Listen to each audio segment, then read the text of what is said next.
Hi all, welcome to another round of physics, and we're continuing forward with our rotational motion. So next on the plate are ideas about work and energy,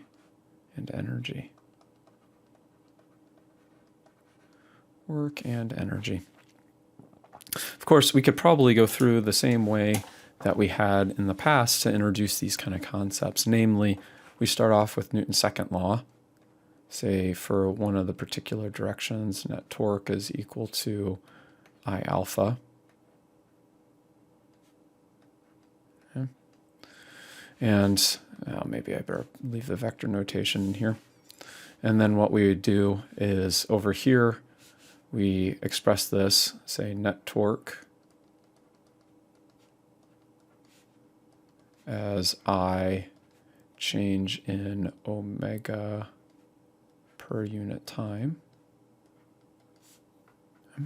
And then I'll do my creative multiply by 1. So if we re-express this, net equals I, and what we'll do is we'll multiply, we'll dot delta omega delta t. I'll put a delta theta in here, okay, which means on this side I also need to put a delta theta. And since I'm working in vector notation, I better do dots. Of course, if I take this time and I associate it with that delta theta instead, I have something, and let me reorient this. I'll put torque net dotted into delta theta equals I change in omega dotted into what I'll say is the average, EVG, right? Definition of the average here. Of course, let's go ahead. Delta meaning final minus initial, so I can put final minus initial. Average meaning take the two values, add them together, and divide by 2. So I'm going to do the arithmetic average. Oops, sorry. I will do the arithmetic average, 1/2 omega final plus omega initial. And over here we still have the same thing. Dotted into...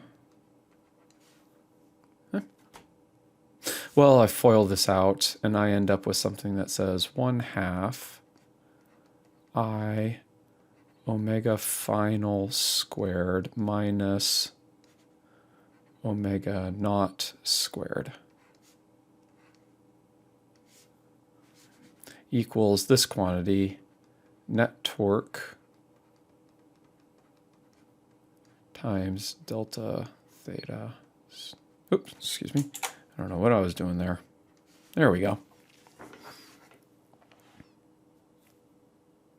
Huh? Cool. Good. Alrighty then. Of course, the analogous statement here, I mean, we wrote this all out. The analogous statement for translational motion would be net force dotted into a displacement. I guess I called that x, equals 1/2 times the mass times v final squared minus v initial squared. And that would be the analogous statement for the rotational motion. Evidently, we're going to define, I don't want to say two new quantities, but we will define essentially two new quantities. I'll say the work, and I won't subscript this very much, but for right now, I'll say the rotational work, the work done when you're doing rotational motion. That evidently will be the integral. Well, we'll either do this as the net torque times the displacement, or if you prefer the integral notation, say that your net torque is constantly changing, then we better do it like this, where we have to take the summation of a bunch of little torques. So there's one of our new definitions. Of course, the other one is from the other side. So this is the interaction between the surroundings and the system. And this side would be the response of the system. And so we have a new definition, the rotational kinetic energy, which is defined as 1/2 times your moment of inertia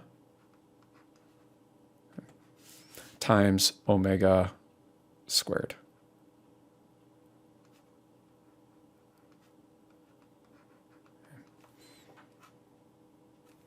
Okay. You could say, well, where does this come from? Well, you have an idea here. Remember what I comes from. It's by taking a look at the object, say you have a disk, and you're looking at each of these individual masses, the motion of each of these individual masses about a rotation axis. Okay. Is essentially what you're doing. Okay. So evidently, there's two ways you could actually look at this rotational kinetic energy. Okay. One way to look at it is kind of the entire disk, if you will. Okay. The entire disk being rotated about its center of mass, this would be the kinetic energy of that entire disk. The other way that you could kind of look at it, and this is what the moment of inertia does, is you could say, well, what is the kinetic energy, the translational kinetic energy associated with that little mass? And you would say, okay, well, the translational kinetic energy of that little mass, I'll put Ke trans here, would just be 1/2 the speed of that little mass squared, and I'll say times the mass, dm. Okay. Of course, you want to be able to relate the speed to how quickly the object is rotating. That's constrained motion. We're going to assume rigid body. And so what you could end up substituting in here is this 1/2, and instead of v squared, you could do omega, sorry, I got to think about that for a second, excuse me, r times omega squared, right? The distance of that little piece of mass to the rotation axis, which we call r, I'll call r in this case, times omega, the angular speed of the disk. Of course, you have this dm here. And now you can kind of see, this is a different way of going at it. You see, you have this 1/2 omega squared r squared dm. And that should also look familiar. If you recall, that's what we defined our moment of inertia as, right? We defined our moment of inertia as being r squared times the mass, dm. And of course, the last thing that you notice is that's just for one small little piece.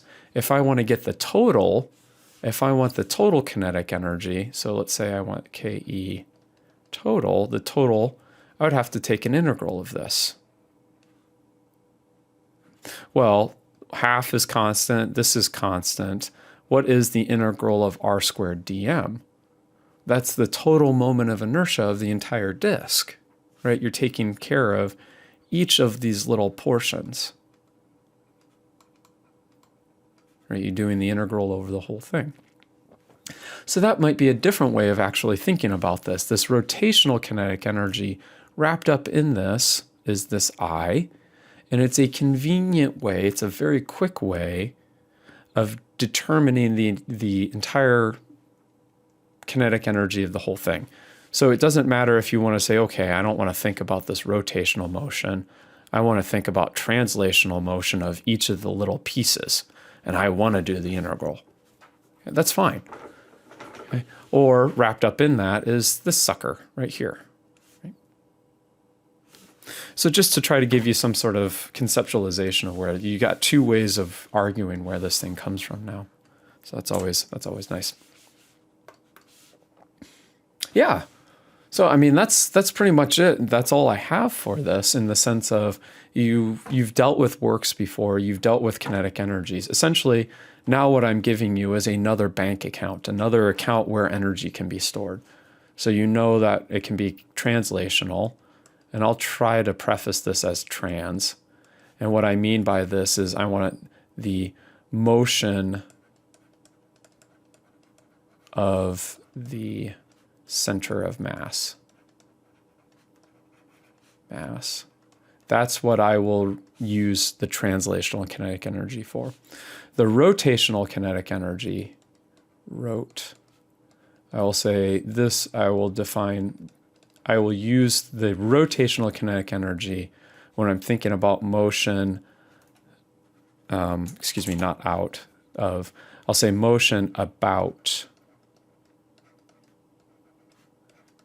the center of mass. That's how I will use it. So I'll think about the center of mass and the rotation about the center of mass, and then I'll add to it the kinetic energy of the center of mass as it translates.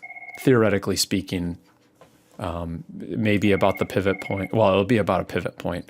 That pivot point might not be the center of mass of the object. Hang on. Okay. So that's what I'll use. Of course, you have a couple of other accounts, right? You've got your potential energy, like your gravitational, or your close to Earth one, or your big one, so far away from Earth. You've got your spring potential.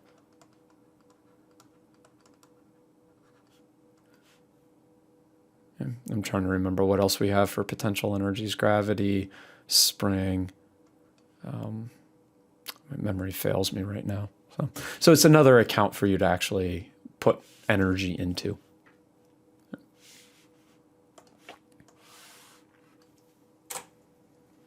So that being said, why don't we go ahead and queue up a problem here.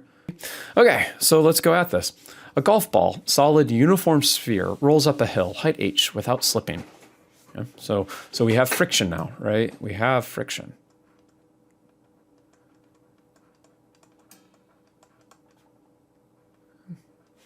At the top of the hill, there is a vertical cliff off which the ball launches. Okay, well, while we're doing this, let's go ahead and get some sort of,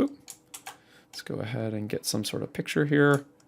So at top of the hill, there's a vertical launch. Okay. If the ball starts with a speed v0 at the bottom of the hill, so I better ball v0 at the bottom of the hill, okay, and launches perfectly horizontally. 1, find how far from the cliff base the ball lands. Oops. How about we assume a flat surface? Okay, so better say, hey, what's this distance? Okay. When the ball lands, it has a larger translational speed than v0. How is this possible? Well, shoot, let's go through. Actually, why don't we add to this? Let's go and find the landing speed. Let's see how fast it lands in terms of the initial speed. Okay.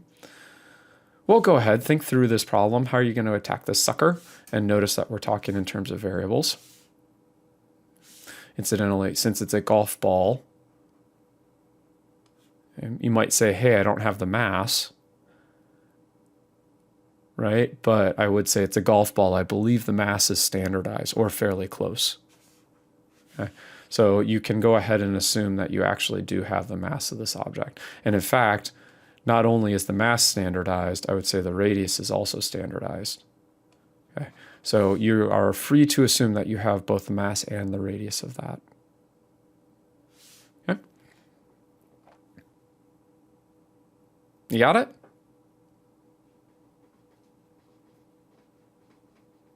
Okay, good. So I would say, okay, well, I can think of some steps here. Off the top of my head, I think some good steps would be 1, find V top. I'll call it V at the top of the hill. Okay, right here, I need to know how quickly the ball is moving. Okay. So maybe I'll call this 0, state 0. I'll call this state 1. And I'll call the state down here where it lands 2. So I need to find the speed of the ball better at 1. Right? I need to know how fast is it moving right there. Once I have that, 2, of course this sounds familiar now, right? I needed a flight time. And once I have a flight time, I can find, say, delta x, which I've labeled. While I'm at that, I'm going to also find 4. I will also go ahead and find the final speed at state 2. Okay, this is something I've added on afterwards, just so that we can sit and think about what's actually going on. Conceptually, you already know, but I want to show it algebraically as well. Okay, well, let's go ahead. Rock and roll. Let's go at this, my peeps. Step 1.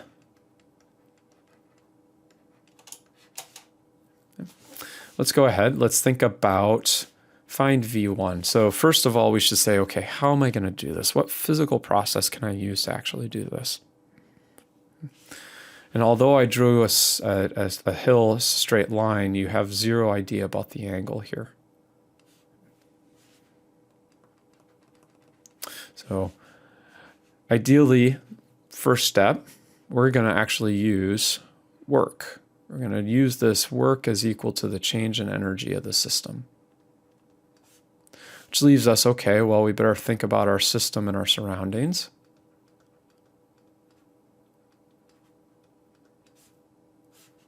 I'll call this the ball. I'm going to include the earth in here, because I'm thinking it's nice to always include gravitational potential energy, usually helpful. And I'll say this is the surface.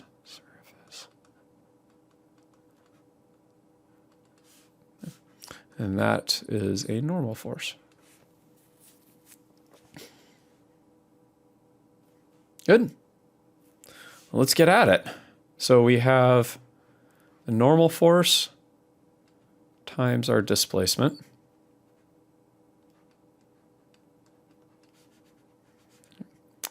Equals, so definition of work, excuse me. Good.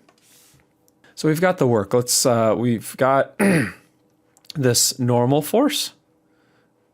I'll say the component of the normal force parallel to the displacement on that side, or if you prefer, there's a dot product in there. On this side, we better think about what forms of energy do we have that can change.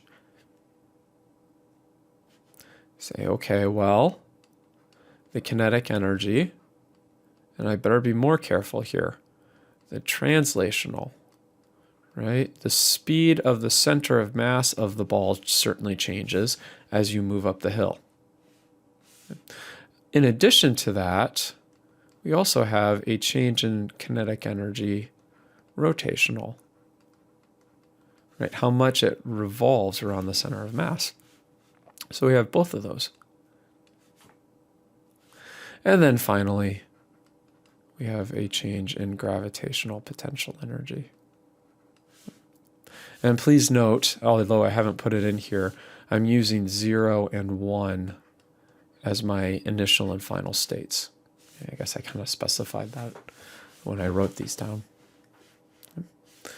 Well, let's get at this. We have to actually have a bit of a discussion about what's going on over here. So if I were to zoom in on the ball, the point of contact right here, as this ball is moving, if I were to zoom in and look at that point of contact, so if I say, here's the ground, and here is that ball touching the ground, just ever so slightly. Okay. The question I have for you, this is the point of contact where the normal force is. Right? And I should say, what direction is the normal force?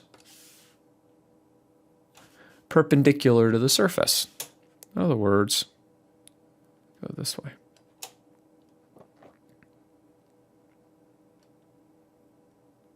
Okay. This would be the direction of the normal force.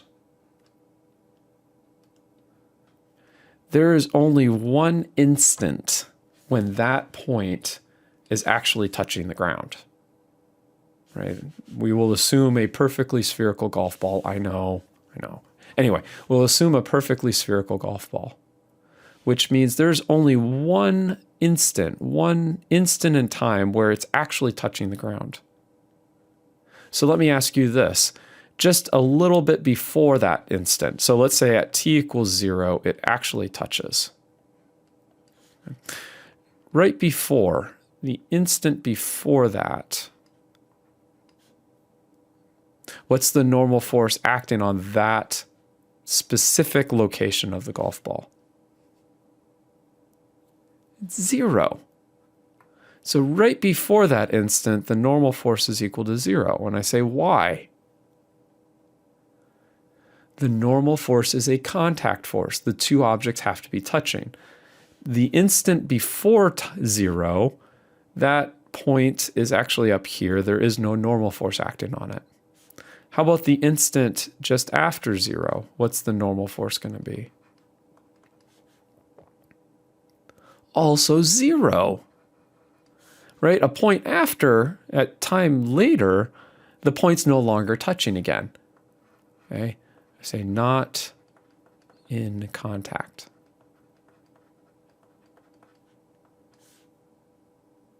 So right before it's 0, right after it's 0. There's only a single instant in time where the normal force is not equal to 0. Now here's the next question for you. If that is only an instant in time, if there's only one minuscule moment of time where that is actually in contact, where the normal force is not 0, let me ask you this. What will be the displacement in that instant of time? In other words, what should delta x be? 0. Good. Right before it's not touching, right afterwards it's not touching.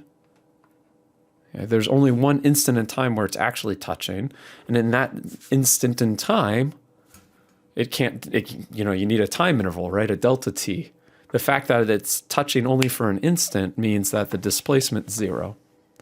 What does that mean about the work done by the normal force on the golf ball? Also 0. Right? If delta x is 0, that means the work done is 0. Pretty cool, huh? A different way to say this, if you've ever seen the picture. For a rolling object, an object that rolls without slipping,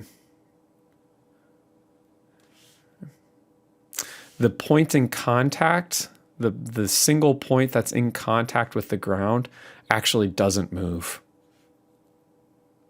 Right? Delta x is equal to 0.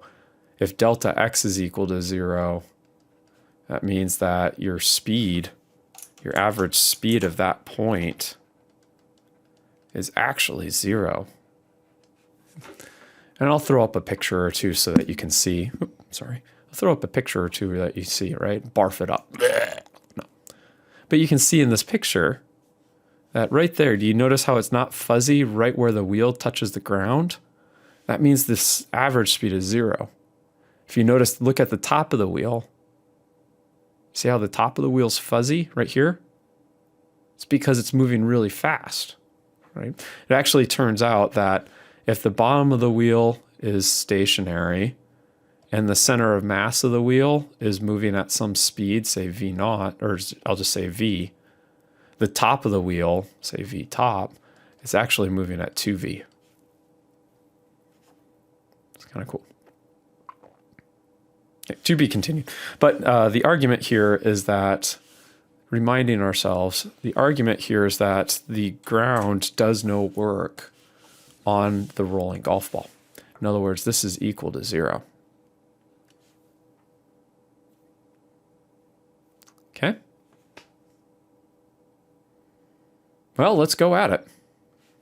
We are interested in trying to figure out the speed at the top, v1. Okay. So we have 0 is equal to, and I'll go ahead and write these out. I'll have 1/2 the mass of the golf ball, the final speed of the golf ball minus the initial speed of the golf ball. Each of these is squared. I have plus 1/2 the moment of inertia of the golf ball, because it is rotating, times the angular speed of the golf ball squared minus the angular speed of the golf ball, initial and final. And then I have the mass of the golf ball, G, say H minus 0. Right, so I'm going ahead and calling ground, I'm saying that this is my x-axis, right? Or in other words, y is equal to 0 at ground level. Okay. Now I look at all this, I say, well, I'm given this. So let's see, what's unknown? I don't know this, or no, I do, excuse me, that's a golf ball. I don't know this. Yeah, I'm given this in the problem. I can find that because I know the mass and the radius of the golf ball. Told it's solid as well. I don't have this. Don't know if I have that. I've got that, I've got that, I've got that. So here comes the next question. How can I relate the angular speeds to the translational speeds for this case? And this doesn't happen all the time. Okay, you have to look at it a case-by-case basis and say, hey, does this actually work or not? So do not fall into the habit that I always use this. Without slipping. It rolls without slipping. That again ties the rotational motion of the object to the translational motion of the center of mass. Okay, so that doesn't always have to apply. If it rolled with slipping, for example, so if you think about a bowling ball, right? You throw a bowling ball down a lane, and it rolls without slipping for a while, right? It's spinning this way and sliding a different way. Okay, those are unconstrained. They're not tied together. Okay, so here, what we can do is we can use our handy-dandy relationship. I'm going to go ahead and express, we'll go the other way. Let's take omegas and we'll express them in terms of the translational variables. So I'll say 1/2 m v final squared minus v naught squared plus 1/2, say I. And if we remember, it's v is equal to r omega. So here I'll have 1 over r squared times the final translational speed minus the initial translational speed plus mgh. Hey, now we're off and rolling. Right, if I look at this line, I only have one unknown, v final. Let's go through and find it, solve for it. Well, how do we get this by itself? I'll go ahead and multiply everything through by 2. So this goes away, and I end up with a 2 out front here. Okay. And I'll go ahead. I have m v naught, so I'll move that to the other side. I have little m v naught squared. I have an I r squared v naught, so I have plus I over r squared v naught squared. So I took care of that piece, I took care of this piece, let's take care of this piece, minus 2mgh, that takes care of that, equals, well, I have a little mass, m v final squared plus I over r squared v final squared.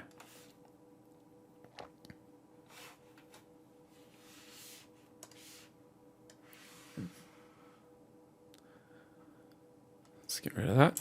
Clearly I'm running out of space on my... So you see as we move further and further into these problems, there's getting longer in terms of writing stuff down. I'm going to go ahead. So I think sometimes it's informative to look at this and go ahead and substitute in the moment of inertia. So let's go ahead and look at this expression for a second. You have I over r squared. So we go to our handy dandy chart and we say, well, what is the moment of inertia of a solid sphere? And we see that, okay, well, it is 2/5 mr squared. Of course, now it becomes interesting, right? You're dividing by an r squared. You say, oh, goody, goody. And so this moment of inertia divided by r squared is simply 2/5 m. Well, that makes life a lot easier. If I substitute that in, what do I end up with? I end up with an m v naught squared plus 2/5 m v naught squared minus 2 mgh is equal to, well, I'll pull out the common factor here. So I have v final squared times m plus 2/5 m.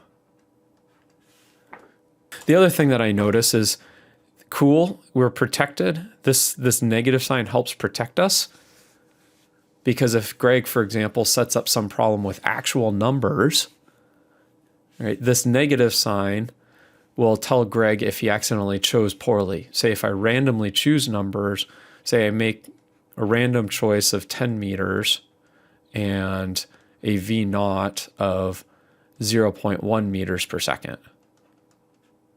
Right? Clearly, this object is not going to make it up the hill, right? A golf ball moving at.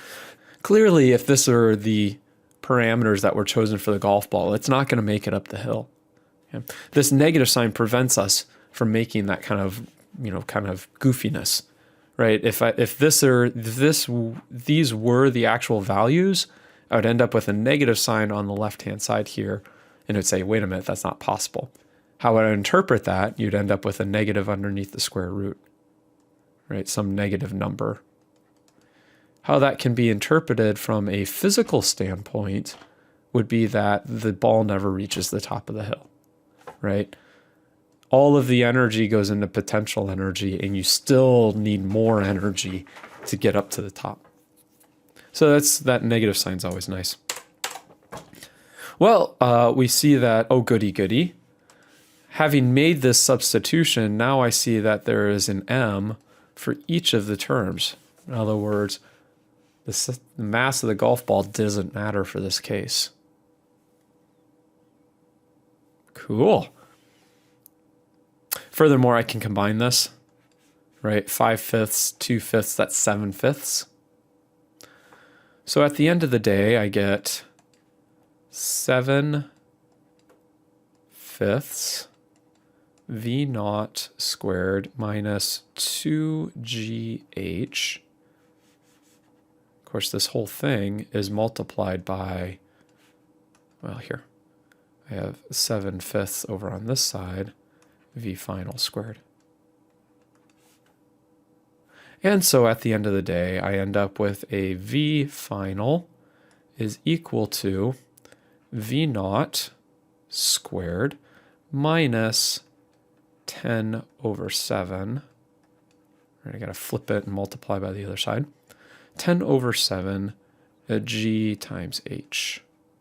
And that whole thing is square rooted. So there we go. We now have an expression for the speed at the top of the ramp. So I'll just move that over right here.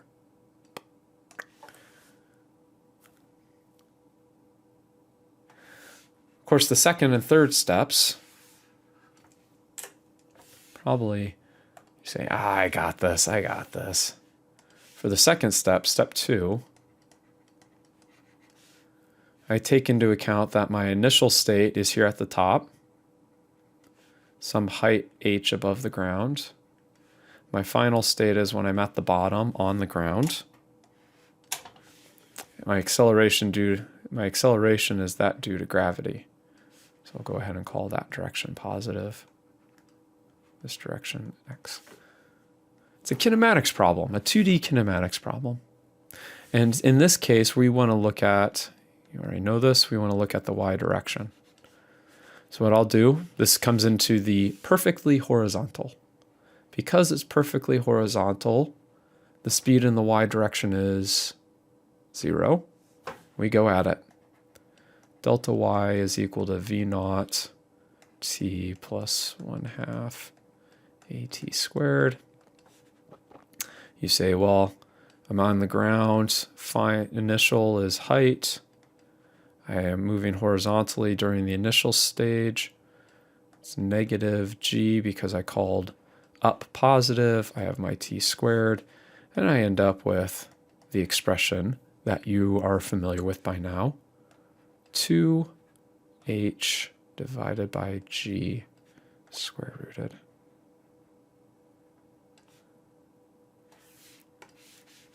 I know I did that somewhat fast, but that should be fairly familiar to you by this point. Similarly, step 3, if I'm looking at my initial and final states, now that I have a time of flight and I have the launch speed, I'm going to assume that in the x direction, we are dealing in space, spherical Gaussian space. And so I can now do step 3, v naught t plus 1/2 at squared. In other words, I have this, my initial speed for this step 3, is at the top, v1 times t delta x. And so I get a distance, delta x, of this rigmarole times that rigmarole. Right? Delta x is 2h over g times v naught squared minus 10/7 gh. That whole rigmarole is square rooted. Cool?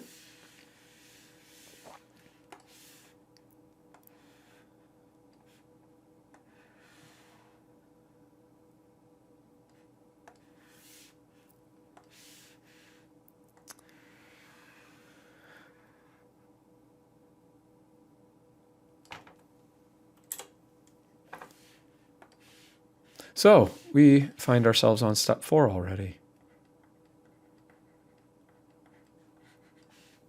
The final speed when it hits the ground. And we've already mentioned some of it. Again, this is essentially kinematics, but the acceleration in the x direction was 0. We said the acceleration in the y direction is negative g.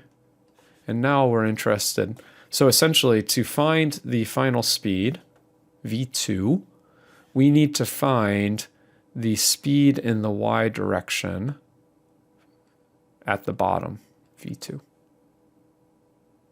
Well, we have our time of flight. We know our distances. We have all of the information. Go ahead, figure out which one you want to use. Got it?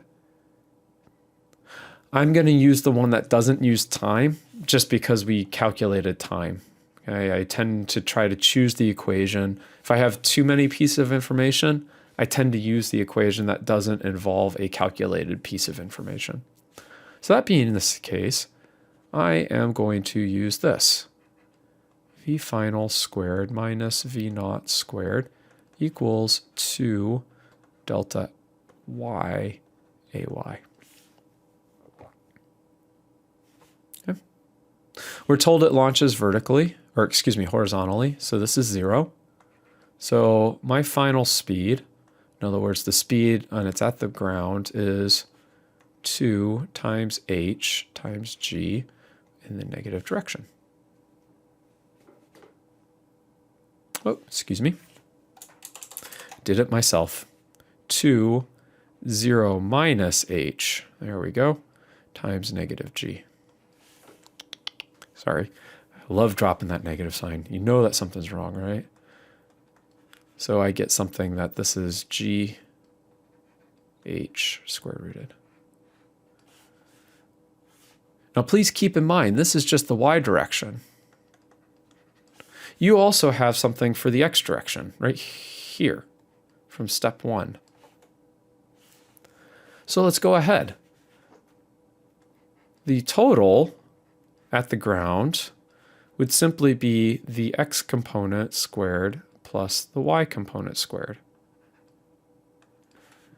right? Pythagorean theorem. You have the component in the x direction. You have a component in the negative y direction. We want to find the hypotenuse. This is what I'm calling V2.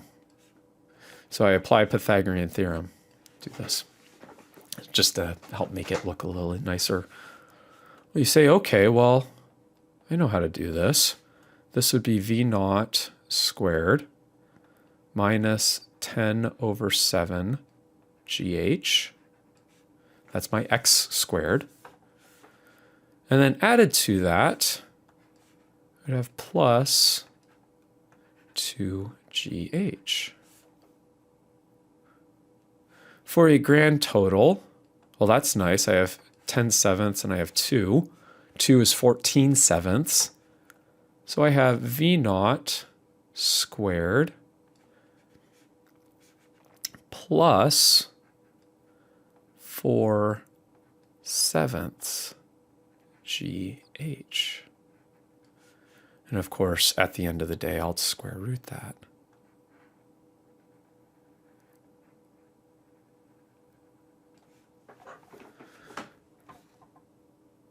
Say, I mean, look at this. Somehow, when my ball lands down here, I move faster than when I was right here, even though I'm at the same height. That should at least set you back and pause for a moment, right? If I take something and I throw it up in projectile motion and catch it at the same height, what can you tell me about the speed that it was initially launched and the speed right before it lands? They're the same, so long as I catch it at the same height, right? If I throw it up and catch it at the same height, they should have the same speed. Difference being one is moving upwards, one's moving downwards. Here I have a different situation apparently. I have them at the same height, initial and final, but they don't have the same speed anymore.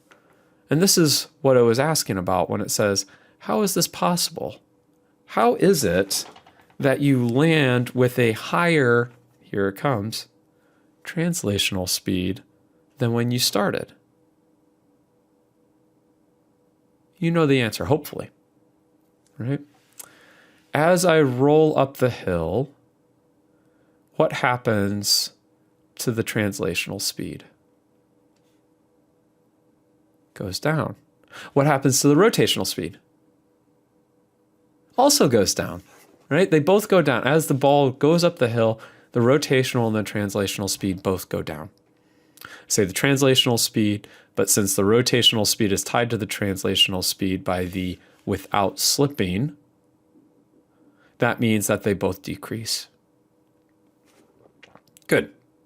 Next thing, right here at launch. So it's decreasing, decreasing, decreasing, decreasing. Right here at launch. Maybe I shouldn't say right here at launch. Let's think now about this launch process. Yeah. When it launches into the air, what can increase? Will the rotational kinetic energy increase? No, right? Let me ask you a different question. If I think about a golf ball, I always have a problem. If I think about a golf ball, where's the force of gravity acting on that ball? Where do we model it? we think of the force of gravity acting on the ball right at this ball's center of mass. Now, the next question, about what point is the ball rotating? Also about its center of mass. Say it this way. Okay. Can the gravitational force exert a net torque on the ball? No, right? Rotation, the force is applied at the rotation axis. That means the net torque is 0, which means can the gravitational force speed up the rotation of the ball? No, it can't. So right here at the launch, the ball is rotating at some speed. After it launches off the ground, it just keeps rotating at that angular speed. Whereas as it falls, what happens to the translational speed? Goes up. That's why you have a higher translational speed at the bottom. What you have done, if I'm thinking about transfers for a second, you have taken some of the kinetic energy in the rotational, you've taken some of the rotational kinetic energy by moving the ball up the ramp, rolling without friction, and then launching it. You have transferred some of the rotational kinetic energy into translational kinetic energy. You've transferred it. It's kind of cool. I try. Okay. Well, that's quite a long problem. Let me go ahead and, yeah, we'll say that. Quite a long problem. Let's go ahead, save that video. We'll take a look at the next one.